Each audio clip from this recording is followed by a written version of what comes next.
শ্রীরামের মর্তলোক ত্যাগ করার সময় এসে গিয়েছিল তখনও তিনি অযোধ্যা ছেড়ে যেতে পারছিলেন না, কারণ যমরাজ স্বয়ং অযোধ্যায় প্রবেশ করতে পারছিলেন না। এর একটাই কারণ, মহাবীর হনুমান। যমরাজ হনুমানজিকে ভয় পেতেন, কারণ বহুবার যুদ্ধে হনুমানজি যমরাজকে পরাজিত করেছিলেন। তাই যতক্ষণ হনুমান অযোধ্যায় ছিলেন ততক্ষণ যমরাজ সেখানে প্রবেশের সাহস পাচ্ছিলেন না। তখন ভগবান শ্রীরাম ভাবলেন, মর্তলোক ত্যাগ করতে হলে যমরাজের তো আসতেই হবে। এরপর শ্রীরাম হনুমানজিকে ডেকে বললেন, হনুমান, আমার একটি আংটি রাজপ্রাসাদের মেঝের একটি ফাঁকে পড়ে গেছে, তুমি কি সেটি খুঁজে এনে দিতে পারবে?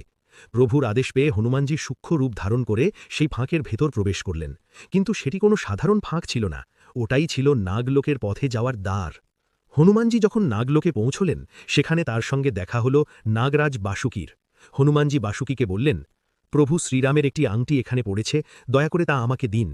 তখন বাসুকী নাগ হনুমানজিকে নাগলোকের মাঝখানে নিয়ে গেলেন। সেখানে পৌঁছে হনুমানজি যা দেখলেন তাতে তিনি স্তম্ভিত হয়ে গেলেন। এক বিশাল পাহাড়, আর সেই পাহাড় জুড়ে অসংখ্য আংটি। হনুমানজি বিস্ময়ে জিজ্ঞেস করলেন, বাসুকীদেব, এগুলো সব কি?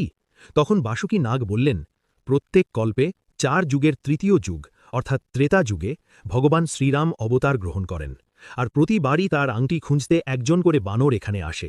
এই ঘটনার পরই ভগবান শ্রীরাম মর্তলোক ত্যাগ করেন। ভক্তি যদি হৃদয়ে থাকে তবে কমেন্টে লিখুন জয় শ্রীরাম। আর হনুমানজির সাথে